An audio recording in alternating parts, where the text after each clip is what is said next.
seeks rational answers for questions about the world we live in. Then we've got Confucius, Siddhartha and the Buddha, Empedocles, Greek philosopher, Plato, Zeno of Citium, Ptolemy, and Galen of Pergamum.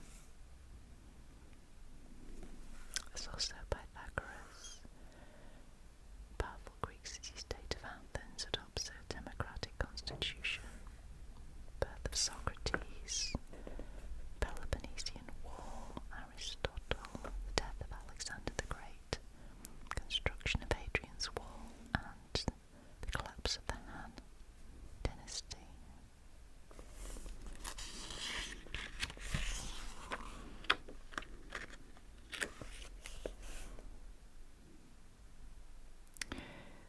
So, let's see. We could start right from the beginning, couldn't we?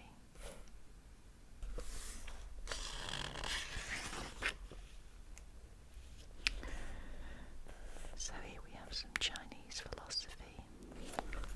The Tao that can be told is not the eternal Tao.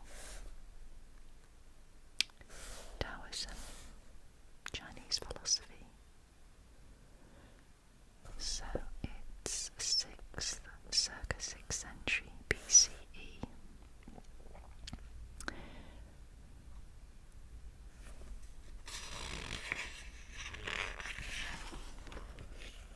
This is Pythagoras. Number is the ruler of forms and ideas. Circa 570 to 495 BC. Okay, so in context, the branch is metaphysics. The approach is Pythagoreanism.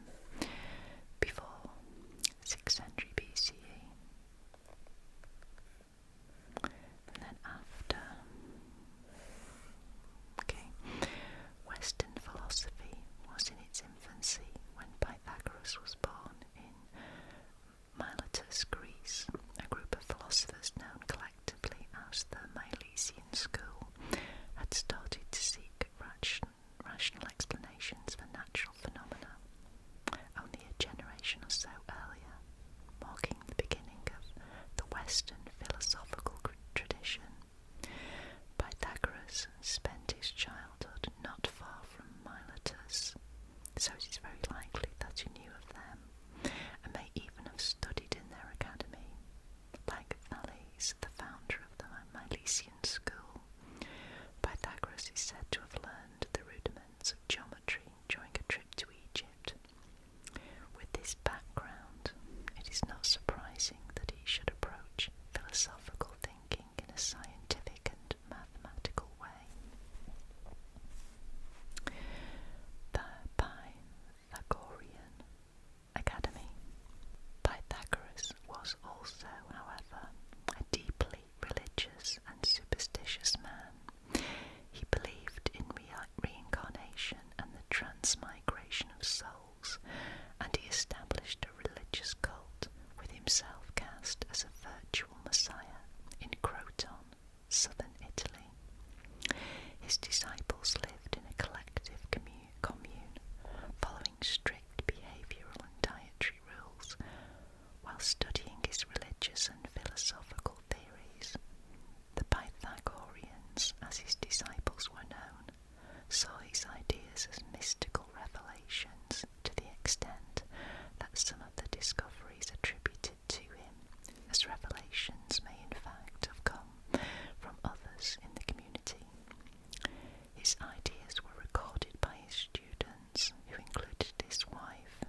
always has a right angle, and this was useful in practice, such as in architecture. But Pythagoras uncovered the underlying principle behind all right-angled triangles, that the square of the hypotenuse equals the sum of the squares of the other two sides, and found it to be universally true. This discovery was so extraordinary and held such potential that the Pythagoreans took it to be divine revelation. Pythagoras concludes that the whole cosmos must be governed by mathematical rules. He says that number, numerical ratios, and mathematical axioms can be used to explain the very structure of the cosmos. He does not totally dismiss the Milesian idea that the universe is made up of one fundamental substance, but he shifts the inquiry from substance to form. This was such a profound change in the way of looking at the world that we should probably forgive Pythagoras and his disciples for getting somewhat carried away and giving numbers a mystical significance. Through exploring the relationship between numbers and geometry, they discovered the square numbers and cube numbers that we speak of today, but they also attributed characteristics to them, such as good to the even numbers and evil to the odd ones, and even specifics such as justice to the number 4, and so on. The number 10 in the form of the tetractys, a triangular shape made up of rows of dots, had a particular significance in Pythagorean ritual. Less conscientiously, they saw the numbers 1 as a single point, a unity from which other things could be derived. The number 2 in this way of thinking was a line, number 3 a surface or plane, and 4 a solid. The correspondence with our modern concept of dimensions is obvious. The Pythagorean explanation of the creation of the universe followed a mathematical pattern. On the unlimited, the infinite that existed before the universe, God imposed a limit so that all that exists came to have an actual size.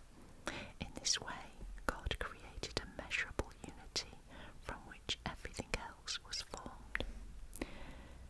Numerical harmonies. Pythagoras' most important discovery was the relationships between numbers, the ratios and proportions. This was reinforced by his investigations into music, and in particular into the relationships between notes that sounded pleasant together. The story goes that he first stumbled onto this idea when listening to blacksmiths at work. One had an anvil half the size of the other, and the sounds they made, when hit with a hammer, were exactly an octave, 8 notes apart. While this may be true, it was probably by experimenting with a plucked string that Pythagoras determined the ratios of the consonant intervals, the number of notes between 2 notes that determines whether they will sound harmonious if struck together. What he discovered was that these intervals were harmonious because the relationship between them was a precise and simple mathematical ratio. This series, which we now know as the harmonic series, confirmed for him that the elegance of the mathematics he had found in abstract geometry also existed in the natural world. The stars and elements. Pythagoras had now proved not only that the structure of the universe can be explained in mathematical terms, number is the ruler of forms, but also that acoustics is an exact science, and number governs harmonious proportions. He then started to apply his theories to the whole cosmos, demonstrating the harmonic relationship of the stars, planets, and elements. His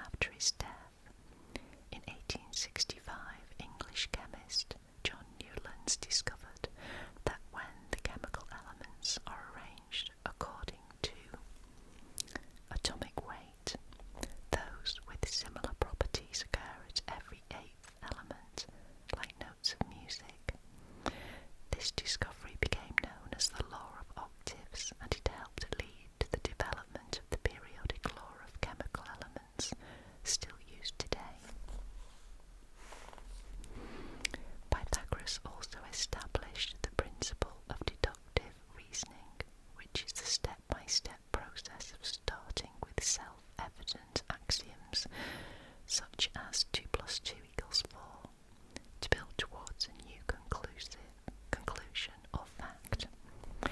Deductive reasoning was later refined by Euclid, and it formed the basis of mathematical thinking into medieval times and beyond.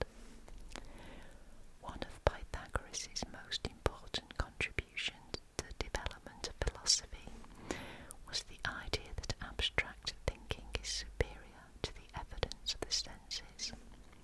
This was taken up by Plato in his theory of forms and resurfaced in the philosophical method of the rationalists in the 17th century. The Pythagorean attempt to combine the rational with the religious was the first attempt to grapple with a problem that has dogged philosophy and religion in some ways ever since. Almost everything we know about Pythagoras comes to us from others. Even the birth facts of his life are largely conjecture, yet he has achieved a near legendary status, which he apparently encouraged, for the ideas attributed to him. Whether or not he was in fact the originator of these ideas does not really matter. What is important is their profound effect on philosophical thought.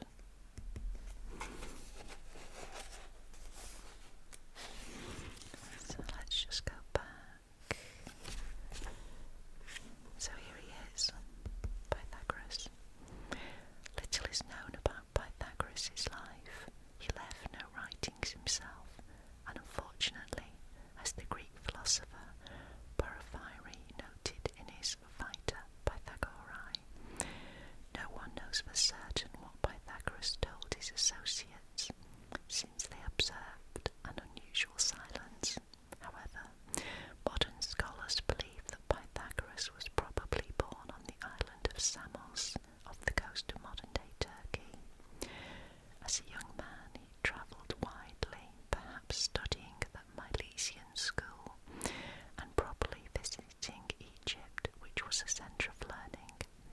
At the age of about 40, he set up a community of around 300 people in Croton, southern Italy. Its members studied a mixture of mystical and academic studies, and despite its collective nature, Pythagoras was clearly the community's leader. At the age of 60, he is said to have married a young girl, Diana of Crotona. Growing hostility towards the Pythagorean cult eventually forced him to leave Croton, and he fled to Metapontum, also in southern Italy, where he died soon after. His community had virtually disappeared by the end of the 4th century BCE.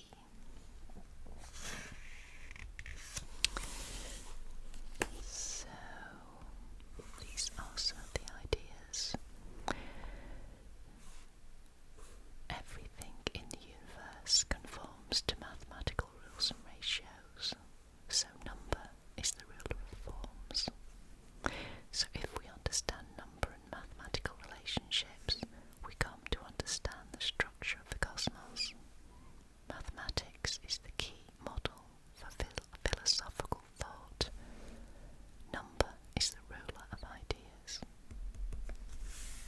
There we go.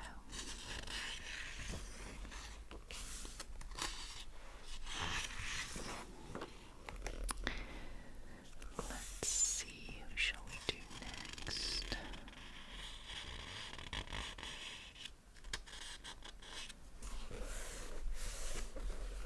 Happy is he who has overcome his ego.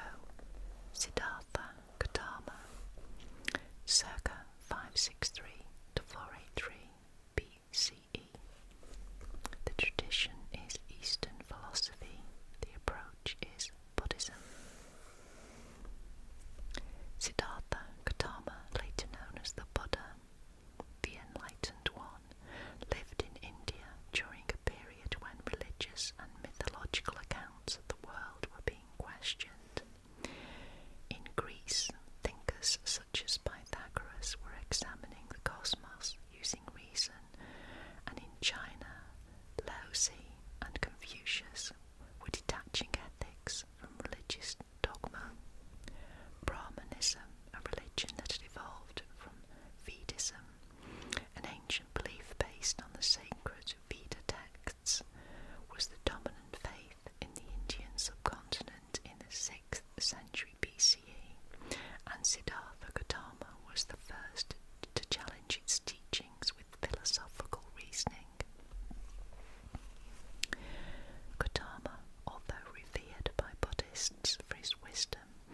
was neither a Messiah nor a prophet, and he did not act as a medium between God and man. His ideas were arrived at through reasoning, not divine revelation, and it is this that marks Buddhism out as a philosophy as much as, perhaps even more than, a religion.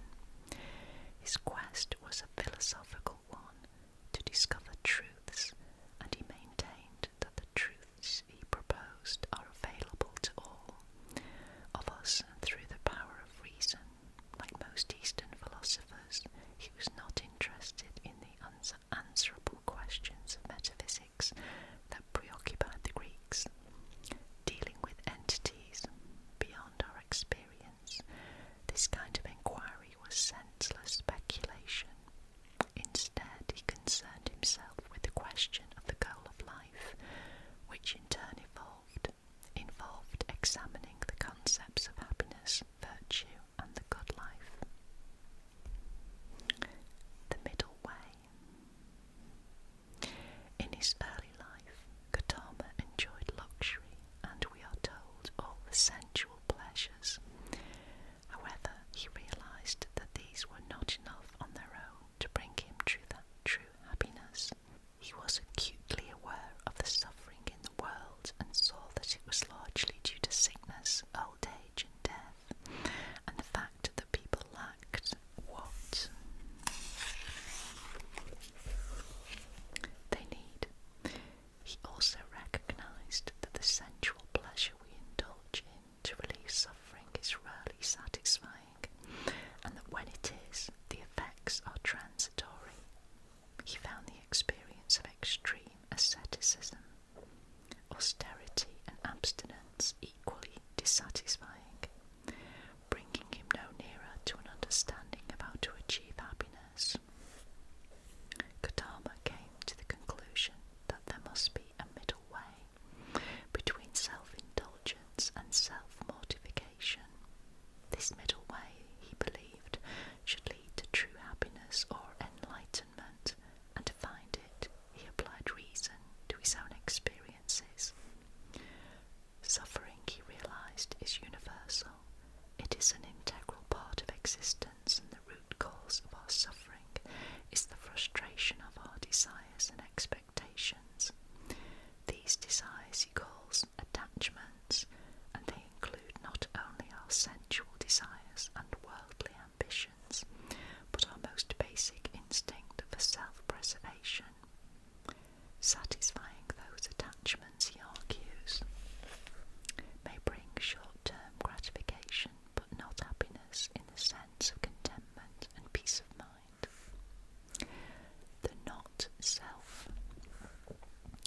The next step in Gautama's reasoning is that the elimination of attachments will prevent any disappointment and so avoid suffering. To achieve this, he suggests a root cause of our attachments, our selfishness, and by selfishness he means more than just our tendency to seek gratification. For Gautama, selfishness is self-centeredness and self-attachment, the domain of what today we would call the ego. So, to free ourselves from attachments that cause us pain, it is not enough merely to renounce the things we desire. We must overcome our attachment to that which desires the self. But how can this be done? Desire, ambition, and expectation are part of our nature, and for most of us constitute our very reasons for living. The answer for Gautama is that the ego's world is illusory.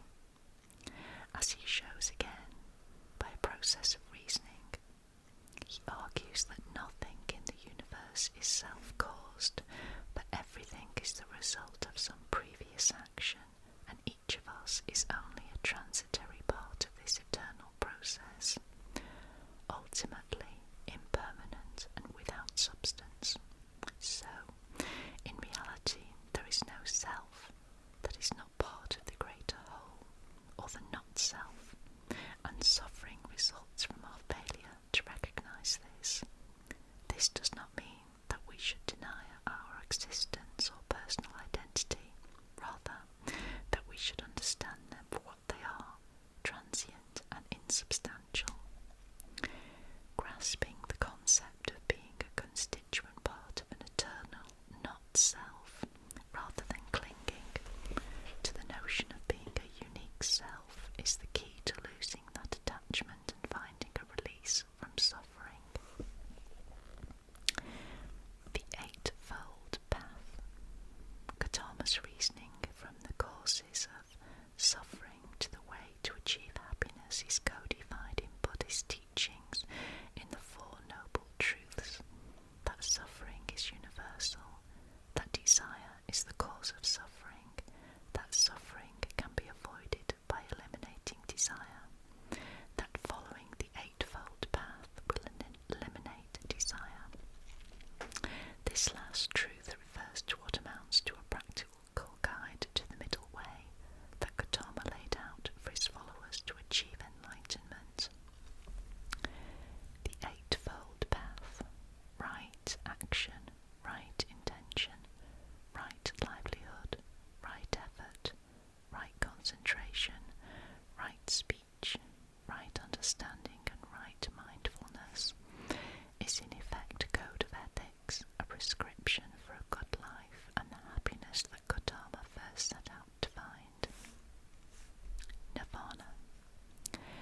Gautama sees the ultimate goal of life on earth to be the ending of the cycle of suffering, birth, death and rebirth into which we are born. By following the Eightfold Path, a man can overcome his ego and live in a life free from suffering, and through his enlightenment he can avoid the pain of rebirth into another life of suffering. He has realized his place in the not-self and become one with the eternal. He has attained the state of nirvana, which is variously translated as non-attachment, non-being, or literally blowing out as of a candle. In the Brahmanism of Gautama's time and the Hindu religion that followed, nirvana was seen as becoming one with God, but Gautama carefully avoids any mention of a deity or of an ultimate purpose to life. He merely describes nirvana as unborn, unoriginated, uncreated and unformed, and transcending any sensory experience. It is an eternal and unchanging state of not being, and so the ultimate freedom from the suffering of existence. Gautama spent many years after his enlightenment travelling around India, preaching and teaching. During his lifetime, he gained a considerable following, and Buddhism became established as a major religion as well as a philosophy. His teachings were passed down orally from generation to generation by his followers until the 1st century CE, when they were written down for the first time. Various schools began to appear as Buddhism spread across India and later spread eastwards into China and Southeast Asia, where it rivaled Confucianism and Taoism in its popularity. Gautama's teachings spread as far as the Greek Empire by the 3rd century BCE, but had little influence on Western philosophy. However, there were similarities between Gautama's approach to philosophy and that of the Greeks, not least Gautama's emphasis on reasoning as a means of finding happiness, and his disciples' use of philosophical dialogues to elucidate his teachings. His thoughts also find echoes in the ideas of late Western philosophers, such as in Hume's concept of the self and Schopenhauer's view of the human condition. But it was not until the 20th century that Buddhism was to have any direct influence on Western thinking. Since then, more and more Westerners have turned to it for guidance and how to live. Now here we have the Dharma Wheel.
is that he was born in Lumbini, modern-day Nepal, sometime around 560 BCE. His father was an official, possibly the leader of a clan, and Siddhartha led a privileged life of luxury and high status. Dissatisfied with this, Siddhartha left his wife and son to find a spiritual path and discovered the middle way between sensual indulgence and asceticism. He experienced enlightenment while thinking in the shade of a Bodhi tree and devoted the rest of his life to travelling throughout India, preaching. After his death, his teachings were passed down orally for some 400 years before being written down in the Tipitaka, which translates as 3 baskets.